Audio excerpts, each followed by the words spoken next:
siga. Apo. Ito pala yung tikita mo na ngayon. Kayo ba yan? Kukunin mo, hindi nakatabi. Hindi nakatabi, hindi niya tinatanggal. Huwag dyan. Pwesto ng 7-Eleven dyan. Wala kayong karapatan dyan. Mga establishment na nagsasara dahil sa mga illegal vendor na. Oh, sure. Nakita nyo naman, nasa harap mismo ng isang convenience store. Ito, kanya raw to. Sabi ko sa'yo to. Magaling mo natin. Kasi magtitinda ka ba doon? Ayaw na niya. Yun, titikita na tayo ito.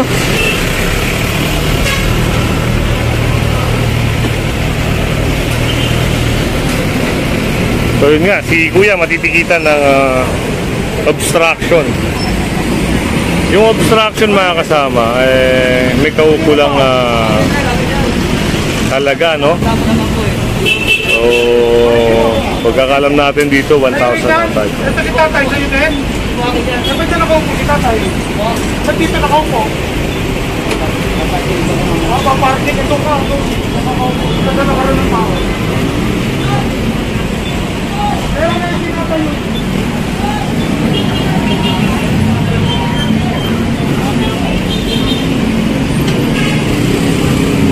Sir, yung mga ganito sa Richard, yung mga nagtatayo ng mga tent. Definitely kailangan mag-secure sila ng permit. Clearance. Yun, tignan natin mga kasama kung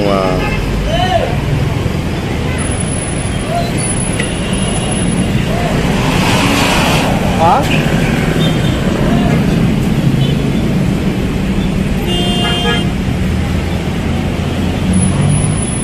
Motorcycle display in front of 7-Eleven. Ano yung nagpapahit kayo sa 7-Eleven? Hindi sir. Sa barangay.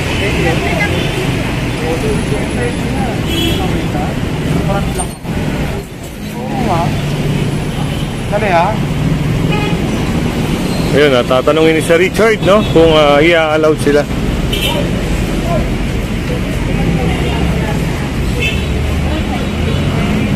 Yun. Hanggang dito lang tayo, no? Kasi mahirap pumasok doon.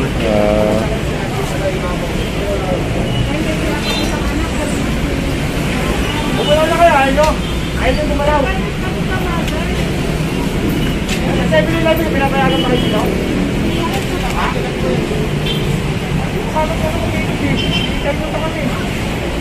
So yun, at alis na nga sila.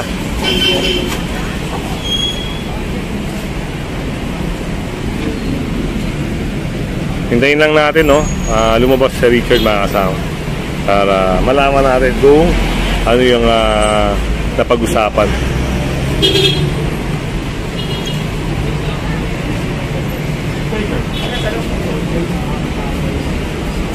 Ay sir, natigitan, no? Opo. Magkano yun sir? Halimbawa tutubusin nila? Pag obstruction po, 1,000 po ang babayaran po nila. Yun, 1,000 mga kasama. So, bayaran nyo lang sa Any Bayad Center para hindi na kayo maabala.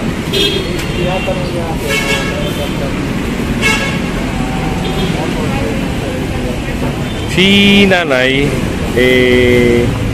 dating na kumpiska yung mga paninda niyan. At ayan yung tinuturo ng isang vendor na matapang daw. Tatanong natin si nanay, ha. Ate, di ba yung dati yung paninda mo yung nakumpiska? Nakuha nyo? Hindi pa. Hindi nyo na nakuha? Nakukuha naman eh. Makukuha naman. Nag-file kami ng reklamo sa toll post. Nag-file pala sila ng reklamo sa toll post. Nakuso niya yan. Ayun, mga kasama. At dito, sunod tayo kay Sir Richard.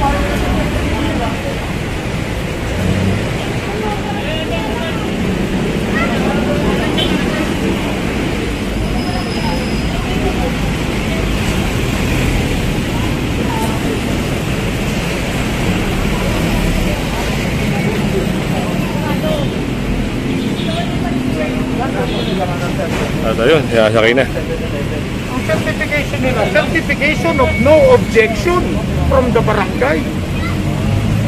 Parang it's a clear violation. Ano yun, mga kasama, ibang usapin kasi yun eh. Control area, this is pedestrian, sa ilalim ng footbridge. Bakit no objection?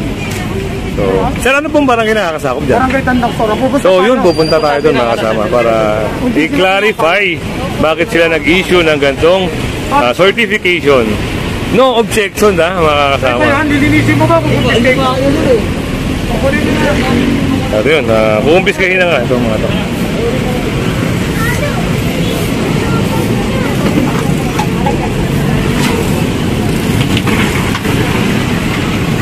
Dito na kasi sila naninirahan sa ilalim ng footbridge.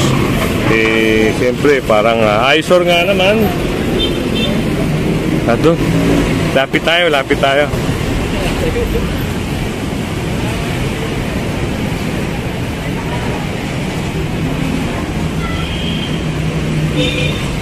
Wala tayo sa gawin ng hanap buhay ng mga hanap buhay. Saan ka na eh? Dito ka nakatira, sir. Saan? Saan ka nakatira? Dito mismo. Ha? Sir, kung natatandaan nyo, siya yung may-ari nung yung nakumpiska na kariton doon sa may Mindanao Avenue, yung corner. Oo, yung siga! Apo. Ito pala yung tikita mo na ngayon. Ayun, nata. Pag walang bahala ito, mag-a-percent niya. Hindi ka pwede mo saan ka nagtitinda pwesto na may pwesto. Ayun, si nanay mga kasama yung... Huwag kayong matapang ha, huwag kayong matapang. Pero kayo nilalabag na mata, hindi kayo pwede matapang ha. So yun, matitikitan siya. At ayun, tanong doon kung pinapayagan sila ng 7-Eleven. Ako nakakatawa.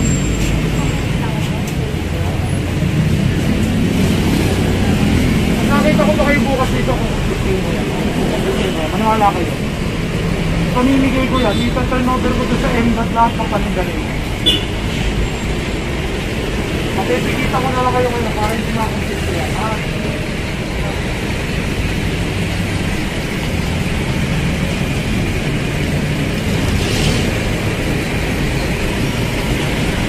Yan, kung hindi ka pa nakasubscribe sa ating channel, pa-subscribe na lang po si Kuya Goods at siyempre pahita rin ang bell para lagi kang update sa ating mga video.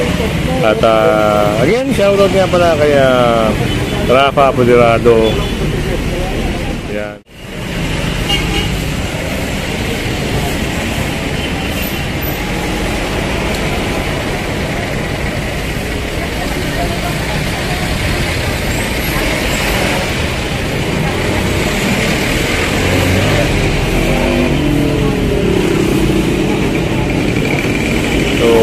Dito tayo sa may habaan ng Mindanao Avenue.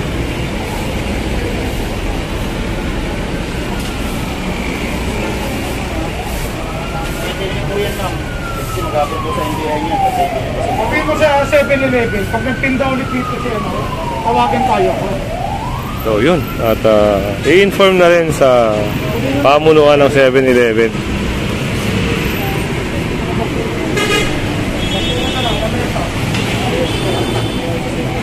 Ginagawa nilang tindahan ng gulay, sigarilyo, yan, na meron tinda rin ng 7-Eleven.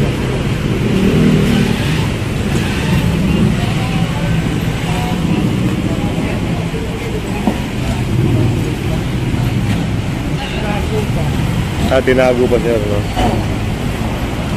Walang mayari. Kayo ba yan? Kayo ba yan? Kukunin mo, hindi nakatabi. Hindi nakatabi, hindi niya tinatanggal. Huwag dyan, huwag dyan. Pwesto ng 7-Eleven dyan. Wala kayong karapatan dyan.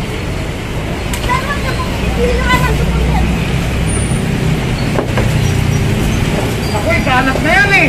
Kunin nyo na yan, kalat na yan. Ayun, sasakay na mga kasama. Paano ba?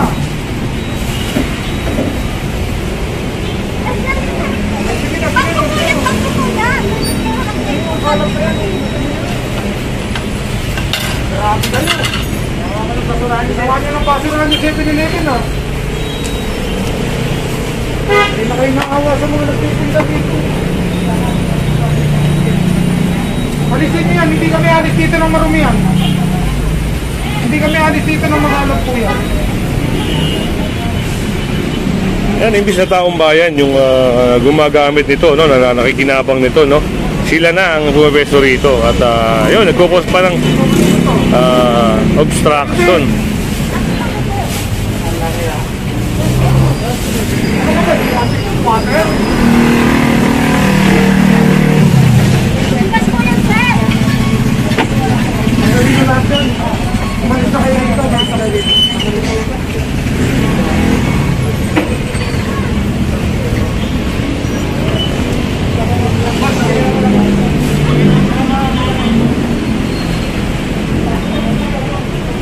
Para maganda tignan sir kung walang mga obstruction dito.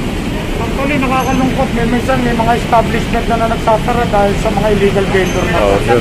Nakita nyo naman, nasa harap mismo ng isang convenience store. Yun nga sir ang nagiging problema. So, yun, pinapalis na nga po ito si ate rito dahil pag hindi sila umalis, Tanggal, hindi din. ay hindi rin naalis ang MMDA dito. Ayan, kita nyo, yung ilalim ng footbridge mga kasama. Tinitirahan kasi nila, oh. At may reklamo rin dito, no, yung sa gabi, yung mga krimen na nangyayari, holdapan, yung mga snatching. Kaya, yun, kailangan alisin.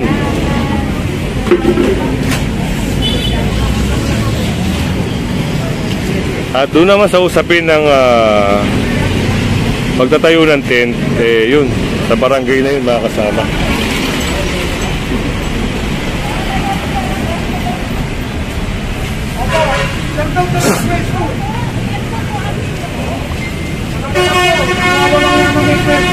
Ito, kanya raw to. Sabi mo sa'yo to. Magaling mo natin. Kanina mga kasama, sabi niya doon siya nakatira. Ngayon, nagagalit na rin yung kabilang tindahan. Gawa ng, tignan nyo, oh. Alisin mo lahat, pati yung gamit mo rito. Ayan yung tindahan nila. Tanggalin nyo lahat yan, mapipilitan akong pakumpisa. Ipatong mo yan dyan. Sinakop na ni ate. So, yun. Patong yan. Patong yan.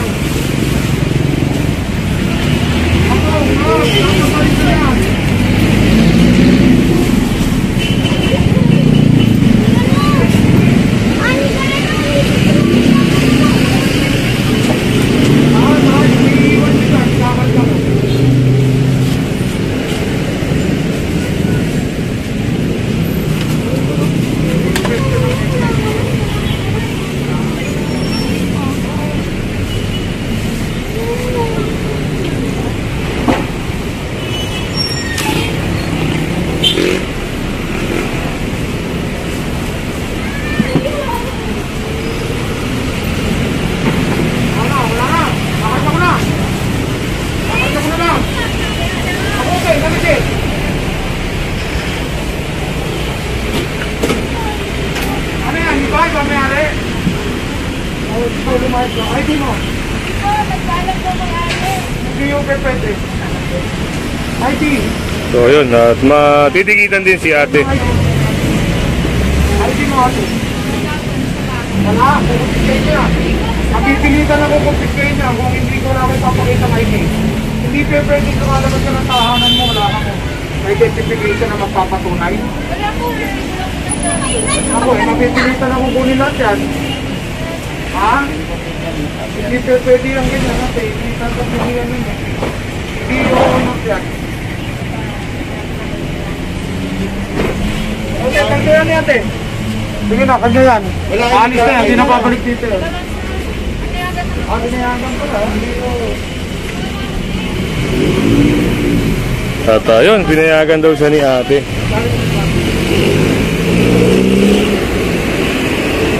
Sa inyo po ba? Hindi. Kung sa inyo po yan, hihingan ko kayo ng valid ID, violation po ng environmental. Kung hindi naman wala may papakitang ID, mabibilitan ako kami buktis kayo lahat yan. Kasi pwesto nang may pwesto na yan eh. Alam naman ako sa Ha? nangyari, sir. Bawal nga po violation ng 1724. Bawal po sila magpapwesto sa harapan nila ng illegal vendor. Ano po? Wala ko din lang ID, sir eh. Taga saan ba kayo? Alcantara, Tangansora, sir. Oh, bakit wala kayong ID? Nag-lang, sir, ako. Sasakay lang, sir, ng tricycle. Ano? Sasakay lang po ng tricycle. O, pupunta ako ng barangay. Kung aabutin mo ako sa barangay, ha? 3290. Ikakarga ko muna lahat yan sa trapo. Pupunta ako ng barangay. Apo. Kumuha ka ng ID mo. O kung pag inabot mo ako sa barangay, wala problema kasi tikita. Oh, ito, ayusin ko pa, oh. Sige, sir. O ngayon, pag wala ka at aalis na kami, ang turnover natin yan sa Ortega. Apo. Doon ka na lang makikita. Gusto kitang tikitan, wala akong maititikit sa'yo, wala ka man lang ID. Ha? Hindi ko maintindihan. Taga saan ka ba? Ba't wala kang ID? Alcantara, Tangansora, sir. Ano kayo? Bundok ba yan? O ano? Bakit walang ID? Hindi ko walang ID. O, gano'n na lang ha. Kasi ka dyan, pipicture ako yan. Walang ano dyan. Hindi magkukulang yan. O, gano'n na lang. Sa barangay ha, barangay Tandang Dora, antay na namin. Sige na, kukuha na ng ID mo. So yun, at for the meantime, no, kukunin muna yung paninda niya at ito turn over sa barangay. Bigyan niyo yung gawin. Bawa na may bahay mo, no? Ngayon, kung halimbawa may presenta siyang ID, ay titikita na lang siya. So, yun ang usapin dito. Kunin mo yung ano, ID. Sige na, baka ka kayo. Ayan sa Abiao.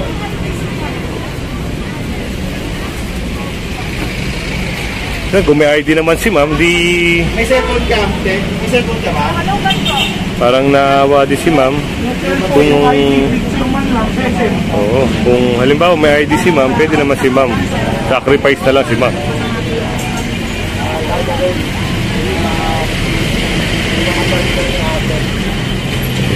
Hindi, mabibigit mo na. O, hindi. Isa lang yun, sir. Isa lang.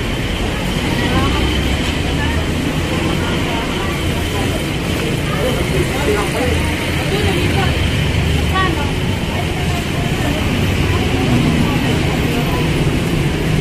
Bilisan nyo ate kami, baka hindi nyo kami tagpuin sa barangay. May ano ka dyan? Pero. Yung face shield mo. So yun, pupunta tayo ng barangay, no, para dito sa usapin naman ng tent. Yung paglalagay nila ng tent. Dito sa tapat ng 7-Eleven. Yan. Kung hindi ka pa nakasubscribe, yan, pasubscribe na lang po si Kuya Goods. At syempre, pahit na rin ang bell para lagi kang update.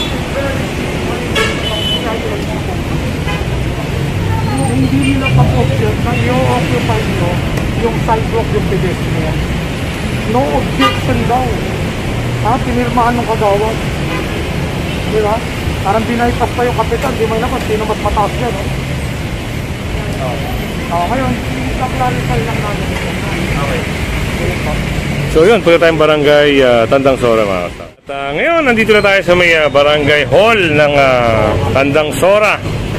So yun, kasama natin siyempre si Sir, no? Kung usapin dun sa may tent, mga kasama.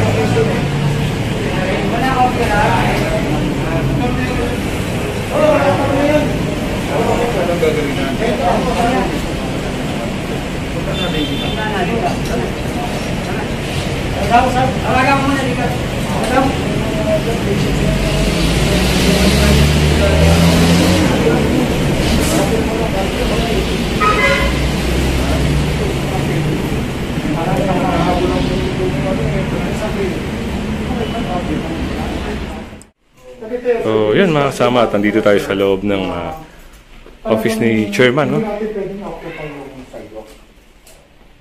Kaya si Kagawad, ayan, at least si Kagawad na personal magbabanggit sa inyo tungkol sa clearance ninyo pinakikita. Ito naman, tungkol sa 7-Eleven kasi parang na-occupy nyo. Kaya ito pwede namin i-book. Ngayon wala naman palang clearance sa 7-Eleven. Kasi may ano yan eh, may violation kasi ng 1724, ang city, ordinance yun, na kunyari ako 7-Eleven, magpapalagay ako sa harapan ko, papaupakan ko, bawal. Bawal po yun.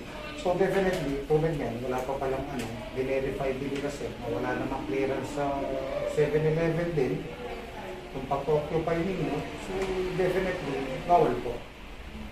Magiging violation siya sa Fair Business Act. Ito, mahubuto ulit sa amin. Kaya nga magpagawa ka na lang kay Seth ng letter na yung ano nila sa 7-Eleven, i-cancel na lang. Wala na. Para medyo nasa legal tayo na. Alam mo, pwede yan. Hindi kami tutol sa negosyo ninyo. Tinatama lang namin. Meron kayo nakitang vacant space. Tapos pagdating sa may pwesto, kailangan magkanta kayo kahit na lease contract man lang. Just to prove na nagbabayad kayo sa pwesto. Hindi yung pinapepwesto nila kayo or nag-occupy kayo na walang pahintulot sa kanila. Medyo magiging. Ngayon, kung papayagan nila, meron kayo, yun, it's fine. Lagay kayo ng display niya, wala kami question. Gusto naman namin ng hanap buhay, tinatama lang namin naman. Ano po? So, for the meantime, sabi nga ni Kagawad, clear pa muna natin. Hindi na lang po kami ng sasabihin. Definitely, magpaalam, hindi kayo. Ngayon, kung papayagan nila kayo, mag-verbal. Make it black and white. Just to prove, meron kayong agreement. So yun, hindi bawal. Hindi kayo mag-fall sa violation na 724 na basta inoccupy mo yung pwesto. Okay. Or verbal, may usapan, sasabihin pinapayagan ito. So, no, hindi. So, kailangan black and white. Kasi parang ang nangyari, nagpunta ka dito, no? Hingi ka ng permit, sinabi mo okay sa 7-Eleven, pero walang kasulatan. Kaya siyempre, yung isa, gagawa naman ng, no objection, walang mag-object. Yung pala, hindi alam. Pero yung mas maganda is nasabi ni Sir Richard, kung mag-uusap kayo ng 7-Eleven, may black and white kayo, pumapayag din sila. Hindi ka yun. Tsaka kayo mag-proceed ng barangay. Kaya ng barangay, they can give you at least the barangay clearance. For you to secure naman kung kailangan ng permit from the hoppers or from the city. Dapat pa rin kayo ng hoppers. Ganun ba? Yun ang proseso. Sa EDDAD yun. Oo, kung mga temporary lang kayo, ayun. For the meantime, pull out mo. Puti nga, nakita na namin, hanggang walang display na motor. Bibili pa naman sana. Hindi, ganun sir ha. Don't get us wrong ha. Basta pinakaw na lang namin na mali. Kasi nag-iingat din kami. Unang-una, talagang ang clearing operation ngayon is rigid na. And ang baksora ng natin is part of the mamuhay. So talagang nakikita mo lahat, pinakayos namin sineset back namin. Okay, sige po. So yun, at na-revoke na yung clearance, no, na galing sa barangay. At napaliwanagan na rin siya ni Cap Marlo Orlando. So ito, cancel na po mga kasama yung clearance na in-apply nila. So yun, talaga namang ang galing.